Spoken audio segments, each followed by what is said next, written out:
Hey guys, Alan with 2 for the win here, and yesterday we got the Season 3 finale of Star Wars Rebels, so let's talk about that. First off, I want to talk about what I liked most from the episode, and that would of course be the space battle. The space battle was exciting, with the Rebel fleet desperately trying to hold their own against Thrawn Star Destroyers and Interdictor Cruisers, and of course TIE Fighters. Clan Ren and Ezra destroying an Interdictor from the outside was awesome. We got to see Mandalorians fighting Jump Troopers. The battle felt similar to the ones we got from the Clone Wars show, with fairly large fleets going up against one another, and that was just very exciting to see, since we rarely got to see that level of warfare before in Rebels. But of course, we have to talk about the elephant in the room concerning the space battle, and that would be Commander Sato's sacrifice to destroy Admiral Constantine's cruiser. My main problem with this scene is that Commander Sato's death didn't really have an impact on me, and that's because we never really got enough time to know Sato as a character. He was in plenty of episodes, yes, but only the episode about the Iron Squadron really focused on him as a person,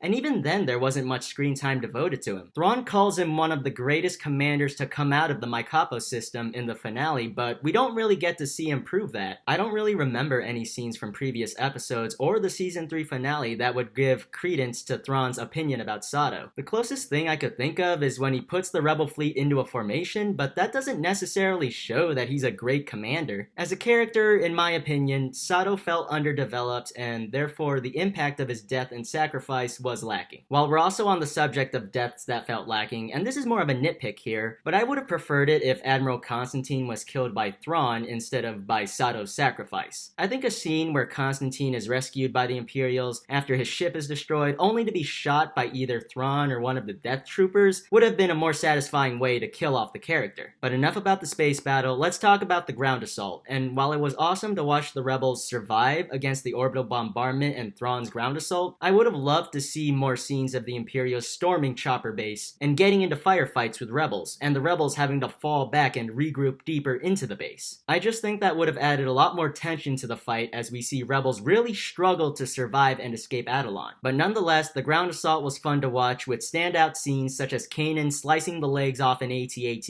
and of course the Bendy literally turning into a storm to wreck Thrawn's forces. While we're on the subject, let's talk about the scene where Kanan was asking the Bendy for help. At first, it felt jarring to me that the Bendy was so short-tempered with Kanan, when before he was always so calm and seemingly wise. But after thinking about it for a little bit, it actually makes sense that the Bendy would behave like that. He represents the light and the dark, serenity and passion. He's the one in the middle, and since that's the case, both anger and calm are natural to him. He is fully capable of doing one or the other depending on the situation without being considered unbalanced. And I gotta say that I loved how the Bendy was able to break Thrawn's composure both before and after his forces took him down. Now, Admiral Thrawn is always fun to watch in Rebels, but I do feel that the character was somewhat underutilized in the finale, in that Thrawn doesn't really do anything during the battle against the Rebels that would clearly present him as a great military mind. All the orders he gives or strategic decisions he makes during the space battle and ground assault feel more competent than genius, and Thrawn is a character who is so much more than simply competent. I would have loved to see Thrawn outmaneuver or outsmart the Rebels both in space and on the ground. Scenes where he outmaneuvers Sato and the Rebel fleet after they made some pretty bold or smart moves, or where he's able to remove the home field advantage the Rebels have on the ground since they're more familiar with the terrain, would have in my opinion done much more to prove that Thrawn is a Grand Admiral for a reason. But those are just my thoughts on the episode. I know it sounds like I didn't like it, but honestly I thought it was really good. Seeing Sabine and Clan Ren was great, the space battle and ground assault were awesome, Bendu stole the show with what is basically a force storm from Legends, and of course who can forget about Callus, who not only survived his cover being blown, but escaped Thrawn and is now with the Rebels. All things that are just absolutely great. I enjoyed the finale, and while there were some things I felt could have been done better, I am nonetheless excited for Season 4. But what did you guys think? Comment below, subscribe for more, and I will see you guys in the next video.